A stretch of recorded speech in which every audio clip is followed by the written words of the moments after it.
Hello, I'm Ricky. And I'm Joe, and this is Season 2, Episode 10 of the Beer and Broadband Podcast, where we have a problem in every episode. And just to let you know, if the last episode ended really weird, like mid-conversation, it's because our recording equipment cut out again, and I was just done with it. So I was just like, nope, we're just moving on to the next episode. Done with that one. So, I mean, really, sorry for not ending it like in a normal way, but maybe I'll splice something in. Yeah, we'll splice an outro onto it. Yeah, something like that. But what I really want to get in, so hopefully these problems get solved by the time we do our next recording. But there's a group of people on YouTube I watch that, because of how many people are in it, it's like 7 or 8 people. There's always like little technical issues, and they have their own little technical issue music. So they just take a pause and they play the music and they come back instead of having to splice it all together. Hey, dun, dun, dun, dun. Maybe I'll like record myself doing that, and that's what we'll have for our technical music. So let's just get right into the beer before our recording equipment craps out again. Mm-hmm. We are drinking Fortnight Brewing Coffee Amber Ale, and this is the last beer for this half of the season. So Ricky's drinking it. I'm reading it. It is 5.5% ABV. It says handcrafted in Cary, North Carolina. That's kind of nice. An easy drinking beer that takes advantage of specialty UK amber malts for its distinctive toasty taste and aroma. It is caffeine free, and it says no coffee was harmed during the brewing of this, which is kind of funny. But it's a fairly low ABV. It doesn't have IBU on it, so that's the way it is. I do like the graphic on it. Like the painting on it kind of reminds me of a mixture of something that I would see that one of the great Western painters did. And what I mean by Western is like one of the gentlemen, one of them's still alive, but who does a lot of the paintings of the mountainscapes in Montana, and something that Vincent van Gogh would have done, like with his Starry Night or something like that. So, if for no other reason than the brewing, you might want, or the can stuff, you might want to look at it. So, what do you think of this ale, there, Ricky? As I babble on, it's pretty good. I gotta say, it's probably my favorite of the evening. It does have a good coffee and kind of toasty flavor to it. It's probably not a beer I would drink every day. It kind of hits one of those specialty beer sort of feelings for me. But it is very nice. And I'm now looking up Fortnight Brewing because I have to figure out if I've been there before. I have totally been there before. It was one of the reasons I picked this beer. Is that the one that has a little side shop with the brewing equipment? No. Okay, that's the other one then. Yeah, because there's two big brewing houses in Cary.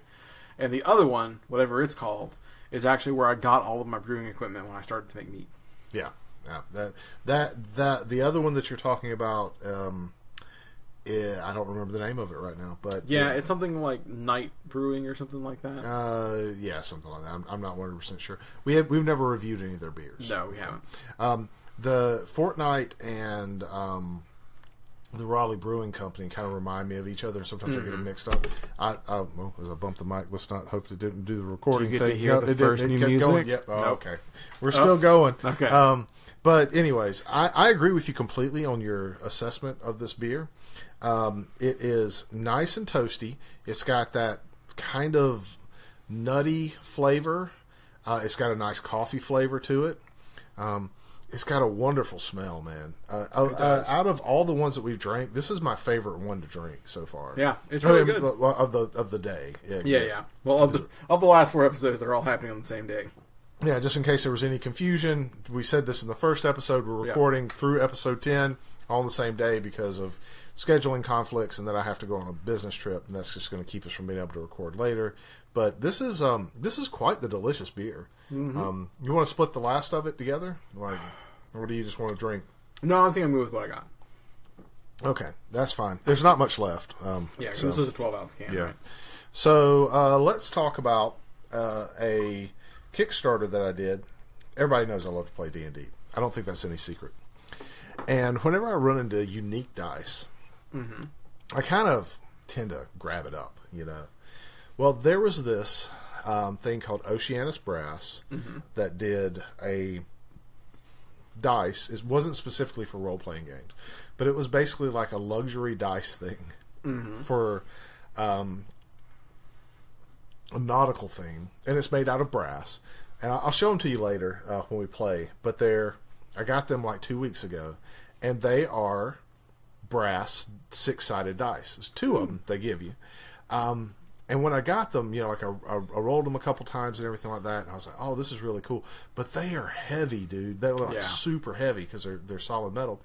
You could get them with gemstones put in them too. Oh, nice. Yeah, so it's pretty neat. It's a little bit of a luxury thing, but I had to give them some love and a little bit of shout out because I was expecting something that was a little bit more. I don't know. I mean, it's just a chunk of brass that's got got like the dice things in it, but I was expecting something that was a little bit less, I don't know, luxurious or something like that. But just holding them in your hand, rolling them, and everything like that, it's like something. It makes you really feel like you're a high roller, like at a crafts table or something. The DM. Yeah. I roll the metal dice. I roll the metal dice. That's what I do. Yeah. So,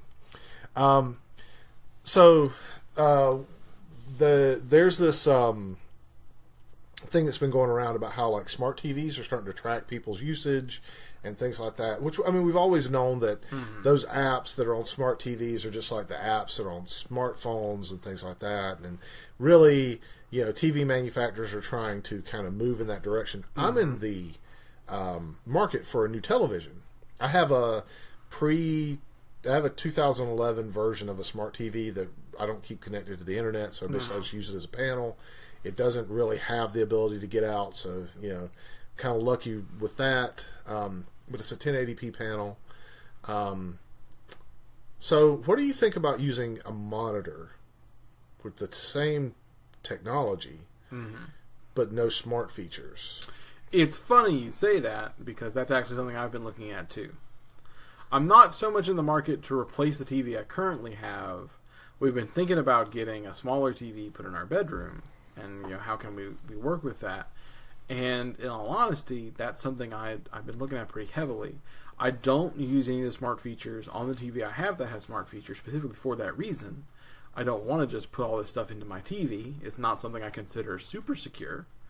So, we've got like game stations and stuff. I trust I trust Sony a little bit more on the PlayStation than I do Panasonic in my TV.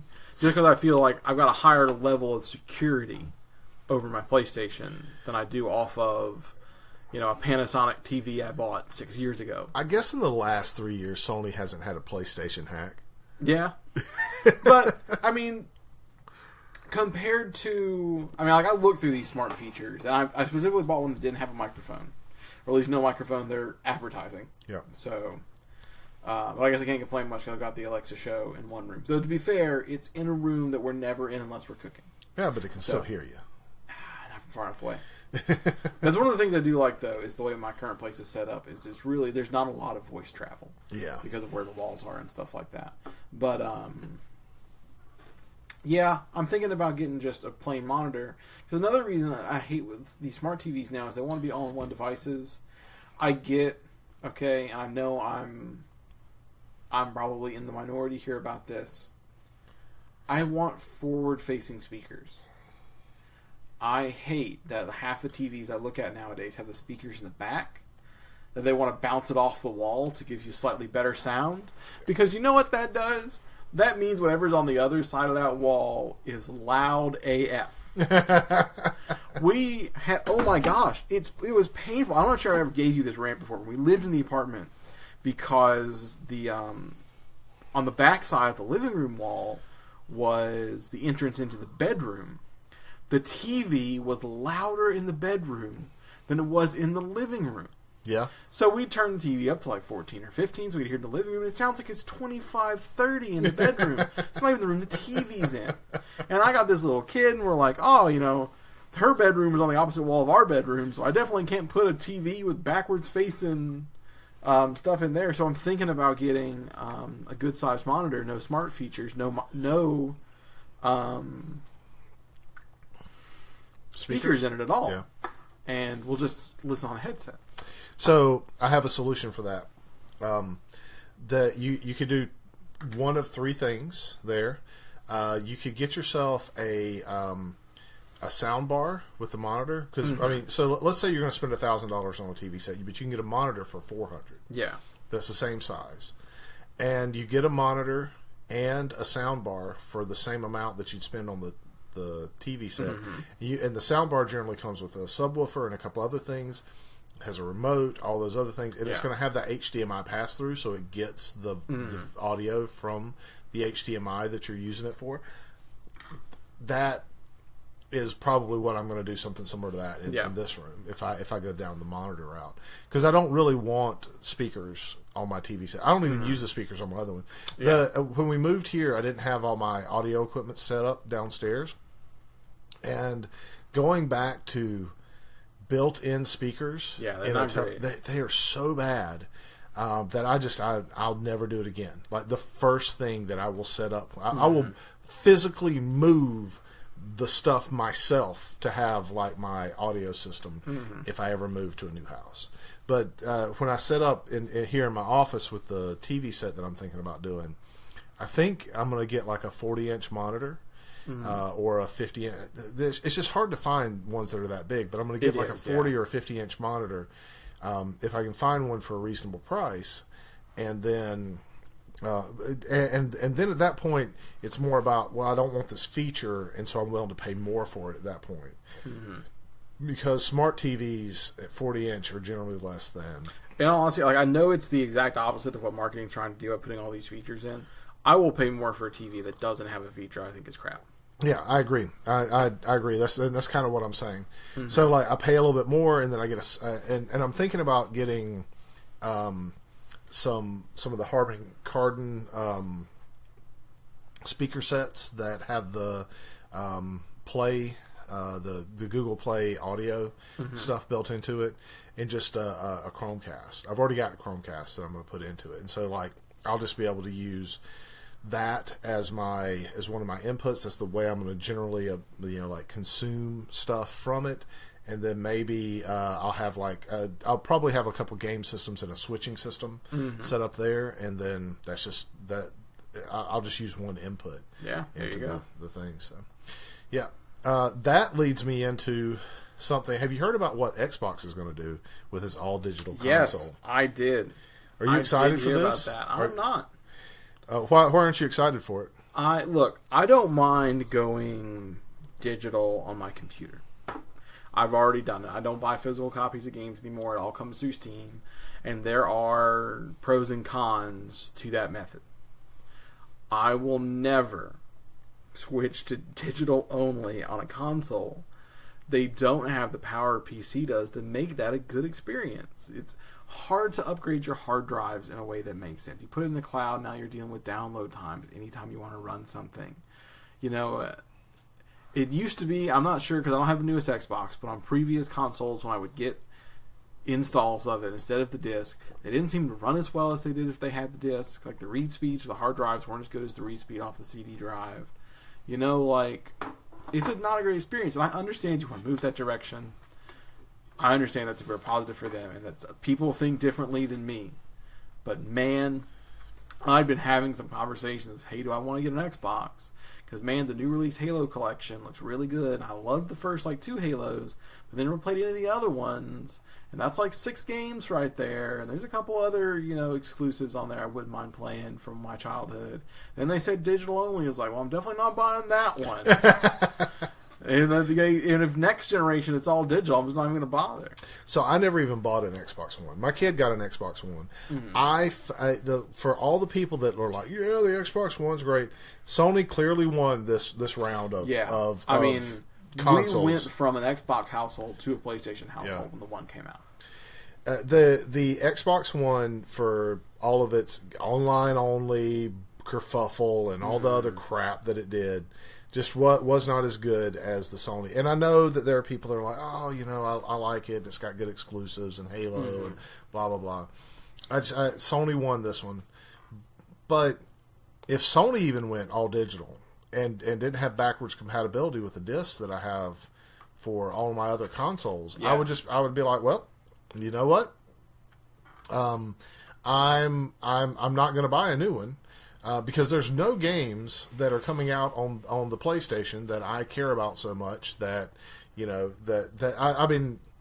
had a PS3 up until about the midway point of the PS4 so far, and I was just fine with that. And I guess as I get older, I just don't care as much to have the new hotness. Yeah, we didn't buy ours until, like a year and a half into the PlayStation 4 either. Yeah, I mean, that's true. I know a lot of people, they want to jump on, here's the newest thing. And it's like, but like, am I going to play it? And the reason that I won't do this is for the one thing that you said. The hard drive capacity of something like that is going to be crap. Oh, yeah. And so if we know anything about, like, having all digital books. Like, I don't buy my books all digital. I still buy print copies of books, even though it kills trees and all that other stuff, because when they decide that the publisher or whoever decides that they're not going to make that book anymore, I still have a copy of it. Yeah. I can still read it, even if it's not the final version or whatever, but I still have a version of that book. And I've bought books off of Amazon before, and they've just disappeared from my list. Yep. Because the publisher quit selling them and they made them restricted or something like that, and now I can't finish reading that book or whatever. Now, that doesn't happen a lot. I'm totally fine with all digital if it's not DRM, and if it's not something that... So, had audio issues again. Yeah. That's the music will overlay someday in the future again. That's maybe eventually. We'll find something that we put on there. So hopefully we'll make it through the last topic on this.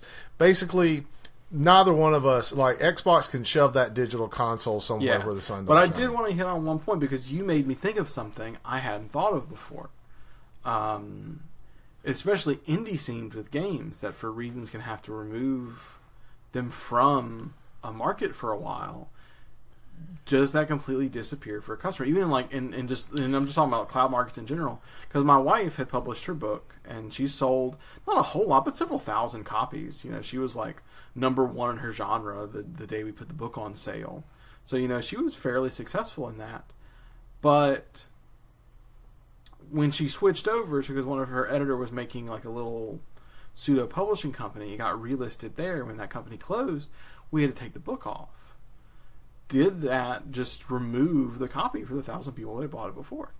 I don't know. I don't know what triggers Amazon to remove copies from people, but it shouldn't. It shouldn't, but you never know. Like, that's the scary thing with a digital only, is you're right. There could be someone that liked that book that now doesn't have it anymore for really no malice on any side. It's just, there's been a technology problem. That thing you paid for, it's gone now. So it is crappy, and I own a copy of the Deadpool game that was put out a couple years ago. I liked it. It's not everybody's cup of tea, but I own a copy of it, and I own it on Steam. I love playing it, have it out there. But when Alan Wake and when they like removed it from Steam, it didn't get removed from my library. So I'm glad about that. Yeah. That makes me happy. Yeah, I've had that happen on Steam before too. I'm glad Steam has that policy. But with Amazon, when those books have gotten removed from Amazon, I've had them removed, and I've even had some music removed from like other things that like I owned. And so, like, that has left the kind of taste in my mouth where I'm like, I'm not buying into this all digital thing. You guys can go screw yourself. If I don't have like a physical copy of something that I really want, like if I want a piece of music or if I want a game, I'll go buy a physical copy of it. A console game. You can't get physical copies of PC games anymore. But if I can get it DRM free, if I can get it on GOG, I'll totally do that. Good old games. Yep. Yeah, should use that instead of Steam. Totally. I will buy a game 3 times so that I can have it on GOG. That reminds me, I should see what Pillars of Eternity costs on GOG, because I'm going to buy that here in the next couple of days. Pillars of Eternity? Or nope, Divinity Original Sin. Yeah, so, I mean, you buy both. I suggest you buy both. I suggest you buy both games. Can you buy both? Can you buy both? Are they both like co-op? All right, so digital consoles, screw them. Not going to do it. Not talking about digital consoles anymore. We got to get the outro out this time because whatever. So super professional mic setup. Nothing's breaking. Conspiracy series. Yeah. So thank you for listening to this episode of Beer and Broadband. This is going to be a general outro for every time something breaks, and you'll know that something has broken on this crappy ass MacBook Pro that we've been using, and I am totally, by the next time we get done, switching to an open source thing. Apple, I hate you. I hate you with all of my heart. All of you, it's so bad. It's so bad. But I like how you led this, though. This is going to be the generic outro anytime we have any problem. So 2 years from now, when the open source crashes for the first time, we're going to still release the same outro. It's never going to have a problem like this. This will be the last time. So that for the last 2 episodes, this will be the outro for it. So thank you so much for listening. We really appreciate your time, and look forward to hearing from us somewhere around Linux Fest in June, July, because we'll probably be going to good. Southeast Linux Fest then. And otherwise, this is the whatever episode of Beer and Broadband that this crashed on. Thanks for listening, and we'll talk to you next time.